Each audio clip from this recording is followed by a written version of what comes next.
And we are back with the fifth and the final segment of the GSMC Basketball Podcast presented by the GSMC Sports Network. And in this segment, we are going to continue on with the list of players that have the most to prove going into this next season. And I'm probably going to get through maybe I'd say about five, maybe six players on this list, and then we'll move on from there. And let's see, I don't know. You know what? I'm gonna start picking the more popular players, okay, that have a little bit more to prove, and so instead of just like generic names like Patrick Williams, you're gonna see big names now. So this list might be a little bit more intriguing to you guys as opposed to just listing off some role players. So the first player that we have here, or like not really the first player that we have here, but like the next player on this list that I think has something to prove is the Cavs' Evan Mobley. Now, Evan Mobley, there were talks that once Donovan Mitchell and Darius Garland, over in the offseason, there was a little beef going around, at least on the internet, and there was some Cavs drama, debating on whether or not they were going to trade Darius Garland or whether or not they were going to trade Donovan Mitchell, but the Cavs insisted on running it back with the entire lineup. But when those talks were in motion, a lot of Cavs fans and a lot of people were speculating that Evan Mobley was going to be the centerpiece of the offense. And Evan Mobley, he is a very competent power forward and a rather underrated defender in my opinion. And he sort of has to put the whole world on notice in this season. So I sort of feel like this is where he has a lot to prove. And given his performance in the final game of the postseason when he dropped over 30, definitely needs to prove that he can be like a solid second or even a third option for the team. And let's see, going on with ESPN's with Bleacher Report's article, Mobley still suits up alongside Jared Allen, so there's a need for Mobley to harness an outside shot. And that's also going to be another thing that he has to prove, because he is a pretty good mid-range shooter, but in terms of three-point percentage, he isn't entirely there. And if he's able to develop a three-point shot at the power forward position, it can really increase his value. Since Mitchell arrived and pushed the Cavs into the Eastern Conference's top-tier teams, there is a rush for Mobley to sort of blossom into the team and sort of become that third or second option for them. And it's hard to see the Cavs even entertaining championship dreams without this happening from Evan Mobley. And like I said before, Mobley is a fantastic defender, and he's also able to clean the glass and finish around the basket as well. And again, this two-way talent is going to be very, very important for the Cavs and the make or break for their success. And on top of that, barring injuries aren't an issue. Now, the next player on this list is for the Dallas Mavericks. Obviously, it's Klay Thompson. He's faced a lot of scrutiny over the offseason, going 0 for 10 in the final game of the Golden State Warriors season. And really, he sort of, that one performance has lost his reputation, or has enabled the media to change his reputation as a choker and not a relatively good shooter and washed.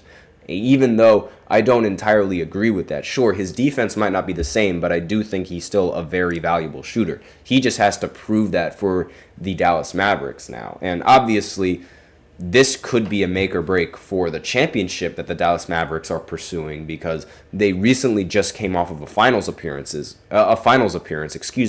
and now the next step is going to be winning the title.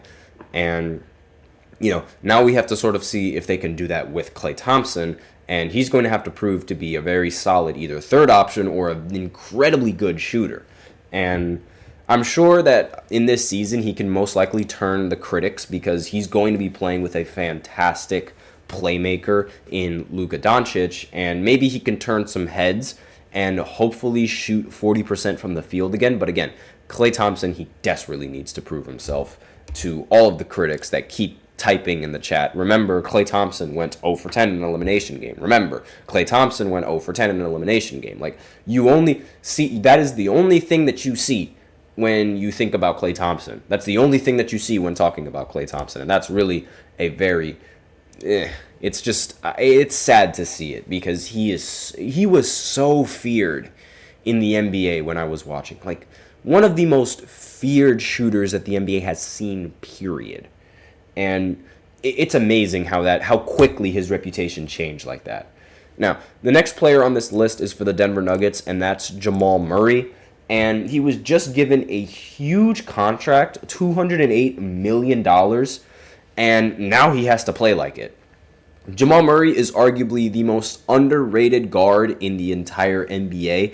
He has a championship, but he has never made an All-Star appearance in his entire career, which is insane to think about because this man dropped a triple-double in the NBA Finals. The fact that he has never been selected for an All-Star appearance is, again, it's very insane. So this is he has to prove himself that he can be a $208 million player, and maybe he can make the All-Star team because he has to play great. And, like, they rely on his success in the postseason. Like, he's really, really, really good in the postseason most of the time. And most of the time, again, like, that's against the Lakers that he's really good in the postseason, but he is very good, and he has so many good postseason memories that a lot of people remember from the bubble, not to mention when he won the championship. And again, he needs to prove that he is that $208 million player and a very valuable second option, which I already think he's a second option. I already think he's a valuable second option, but can he do more? Because he's given way more money now. And we'll go on to the next, which is the Detroit Pistons. Now, the player with the most to prove on Detroit is everyone. Like, quite frankly, everybody has a lot to prove on Detroit. This is a team that needs to show everybody that they are not as horrible and as abysmal and as atrocious as they were last season. The Detroit Lions were able to get more wins than the Detroit Pistons, and the Pistons play 82 games. That says a lot about the Pistons, and that says a lot about how mediocre they've been, and that's not even mediocre, how bad they've been. And again, it's just everybody on the team needs work, not just Cade Cunningham. Everybody on the team needs to prove themselves. They can't be having that bad of a season that they had. They just can't. I mean, 14 wins in total last season. That is absolutely disgusting. And again, like, you can't do that. Now, this is probably going to be the same thing like for the Wizards, because quite frankly, I think all of those players on that team, they have a lot to prove. But yeah, the Detroit Lions, counting the postseason as well as the regular season, they were able to get more wins than the Detroit Pistons. Like, they finished 12-5 last season, and they were able to win in the wild card, and then they were also able to win in the divisional round, when then they went over to the NFC conference, and they were able to accumulate. That's 14 wins in the season, the same amount of wins as the Detroit Pistons, despite the fact that the Pistons played 82 games, and that's horrible. Like, that is just appalling. Like, the fact that an NFL team has the same amount of wins as an NBA team, it's disgusting, and that cannot happen again. It should not happen again. So the entire Pistons roster has something to prove. So that's all that I have time for today. So that's going to be it for the fifth segment. Thank you. I'm going to continue on with this list most likely tomorrow, and actually for the majority of the week, because there are a lot of players that have a lot to prove on every single team. So I'm just going to continue on with this list. It's going to be an ongoing thing. Let me know in the comments whether you guys agree with it, whether you guys don't agree with it, whether you guys want to hear more from it, or whether you guys don't want to hear more from it. Just let me know. Thank you so much for tuning in to the GSMC Basketball Podcast, presented by the GSMC Sports Network. Your support means a lot to us, so remember to subscribe to the show, leave a positive review. It really does make a difference. We also invite you to follow us on Facebook, Twitter, TikTok, and Instagram for more content and updates. As usual, we love to hear what you guys have to say during the show, whether you guys have a hot take, whether you guys have a burning question. We are all ears. So if you really want your comment or question to get noticed, you can go ahead and use Super Chat, and you can click the $ below the chat box. Send in your comments, donations that way. Really helps the show. If Super Chat isn't really your thing, then you can always use the link displayed below the ticker, gsmcpodcast.net, and then you can donate to the show that way. Really helps the show, makes it much more interactive between myself and you guys, and your comments are guaranteed to get mentioned next time on the show when you do. And thank you so much for tuning into this podcast. I am your host, Nelson, and as always, take care.